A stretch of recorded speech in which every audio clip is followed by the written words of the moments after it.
আর এই মুহূর্তে নজর রাখতেই হচ্ছে দিনহাটার দিকে, কারণ ট্রেন দুর্ঘটনা দিনহাটায় বামনহাট স্টেশন। বামনহাট স্টেশনে বগিতে ইঞ্জিনের ধাক্কা, দাঁড়িয়ে থাকা ট্রেনে ইঞ্জিনের ধাক্কা। আরো ডিটেইলে বিষয়ে জানাতে পারবে শুভঙ্কর রয়েছে আমার সঙ্গে। শুভঙ্কর, কি পরিস্থিতি, কিভাবে এই দুর্ঘটনা ঘটলো?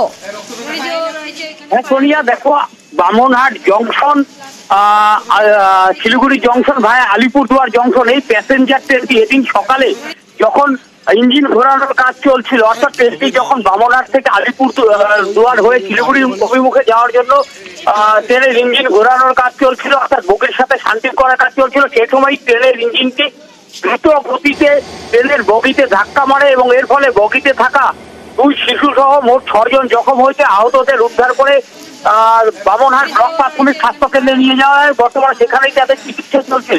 যদিও পরবর্তীতে রেলের আধিকারিকরা ঘটনাস্থলে ছুটে গিয়েছে এবং রেল কর্মীরা ঘটনাস্থলে ছুটে গিয়েছে এবং পরিস্থিতি সামনে নিয়ে পরবর্তীতে ট্রেনটি শিলিগুড়ির উদ্দেশ্যে রওনা দেয় বলে জানা গিয়েছে। সোনিয়া। শুভঙ্কর, কখন এই দুর্ঘটনা ঘটে? দেখো, এদিন সকাল 10টা নাগাদ যখন আলিপুরদুয়ার জংশন বামনহাট থেকে ট্রেনটি আলিপুরদুয়ার জংশনে শিলিগুড়ির উদ্দেশ্যে রওনা দেবে, তার আগে ট্রেনের ইঞ্জিন ঘোরানোর কাজ চলছিল, সে সময়ই এই দুর্ঘটনা ঘটে। সোনিয়া, সেক্ষেত্রে একটু জানতে চাইবো, এখন তাহলে কি বাকি ট্রেন চলাচল স্বাভাবিক, সবকিছু পরিস্থিতি ঠিকঠাক?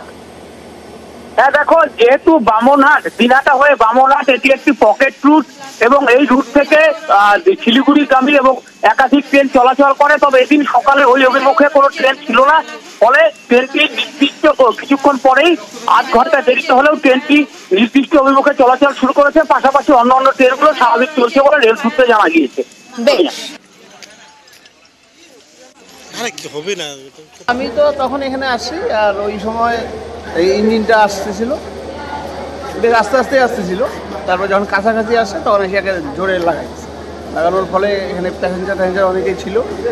তাদের ওই বাচ্চার মাথায় লাগছে খুব চোট, একটা বাচ্চার মাথা ফাটছে, একটা মেয়ে ছেলে পরে হসপিটালে নিয়ে চলে গেল।